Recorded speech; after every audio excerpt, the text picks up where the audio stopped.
All right, 16, how to think like a grammar genius. And this is our very last lesson for the English ACT, which is the grammar section.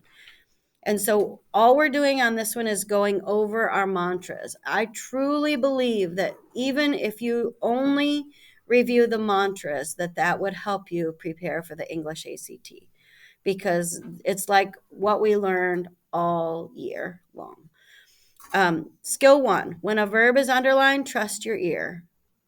When in doubt, identify the subject, which is always a noun, and make sure singular or plural and tense match the subject. Skill 2, when a verb is underlined, identify the subject and cross out the prepositional phrase. The subject, which is always a noun, will come before the prepositional phrase, and the verb will come right after it. That's my favorite trick. Skill 3, when a pronoun is underlined, we must be totally sure what noun it is referring to. Skill 4, if a transition word, which is a conjunction, like although, since, but, therefore, or however, is underlined, see if it works in the flow of the sentence. Skill 5, when a comma is underlined, ask yourself, should there be a pause? So a comma equals a pause. Skill 6, phrases that can stand alone are separated with a semicolon, a comma with the word and, or a period.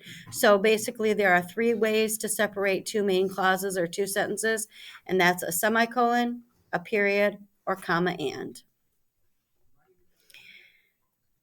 Skill 7, when a preposition is underlined, ask if it's the right preposition to use. And a preposition shows position, like under, over, in, out, around, about.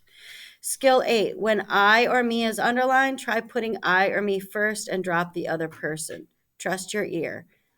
Also, it's means it is with an apostrophe, and it's without an apostrophe is possessive. So it's with an apostrophe only means it is.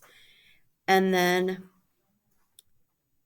skill 9, what I do for apostrophes is I think of them like a decimal, and I just put them in the next available spot. Be on the lookout for ly. The ACT likes to just add random ly to words, and they're not really words. Remember, who is for people, and which or that are for things. And then there are the teeter-totter words, not only but also, either or, neither nor. Skill 10, the ACT likes crisp and clear, shortest correct answer.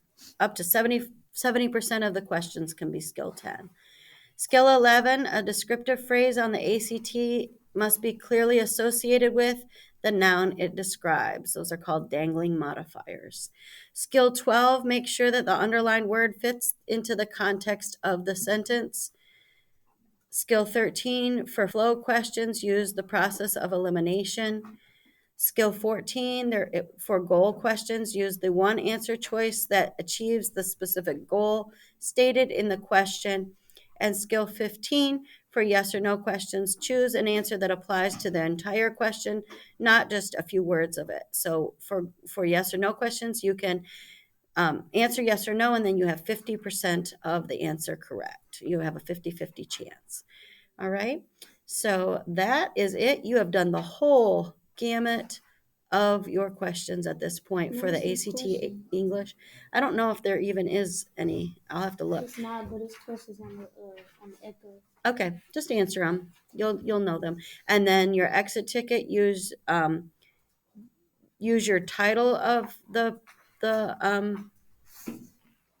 question for like what it is, like yes or no questions for what we did, and use your mantra for what we learned.